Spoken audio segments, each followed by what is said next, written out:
To become a teacher, one must put on a professional armor, then charge into a day to conquer the world.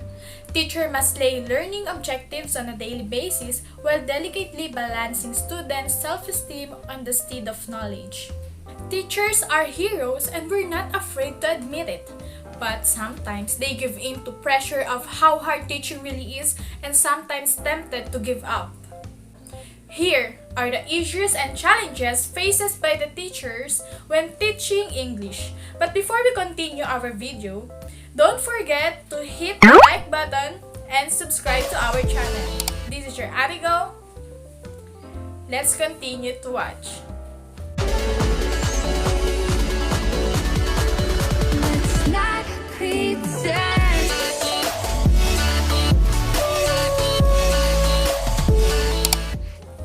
Teachers face numerous challenges in and out of the classroom.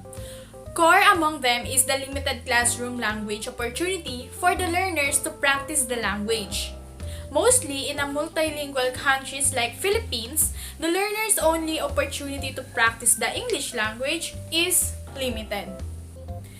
Teachers of other subjects keep changing the language instruction from English to either Filipino or mother tongue in order to have the learners understand the subject matter. This results in minimal exposure to the language given that language learning requires a lot of exposure. Another issue is the learner's negative attitude and lack of confidence towards speaking in English. This negative attitude emanates from the fact that learners have limited competence in language, therefore preventing them from actively participating in classroom activities. Given that English is either a second or third language to some learners, most of them have difficulties in comprehending its structures.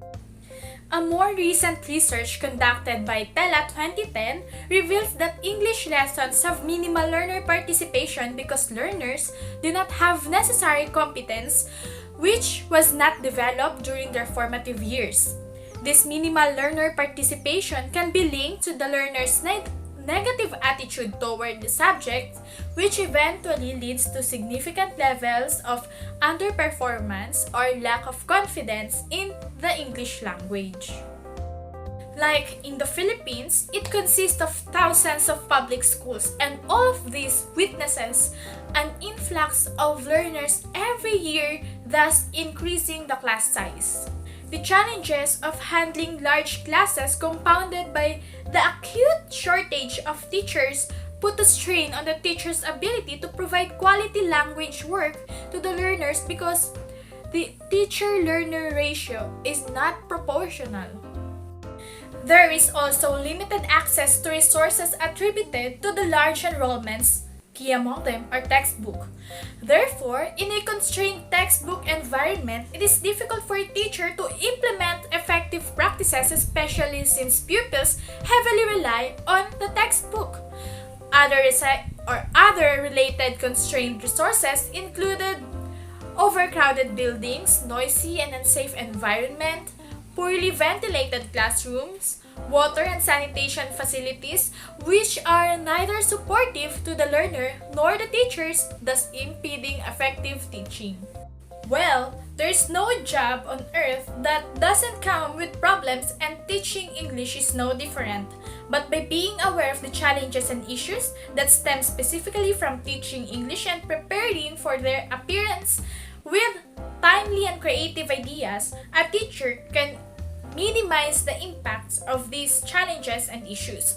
Plus, with just a bit of effort and support on each other's part, well, will not only come close to the solving these headaches but will nip them in the bud before they turn into bigger problems. Now, these are just some of the major challenges and issues faced by an English teacher. What do you think of the issues and challenges? Don't hesitate to comment your answer down below and subscribe to our channel. Thank you for listening!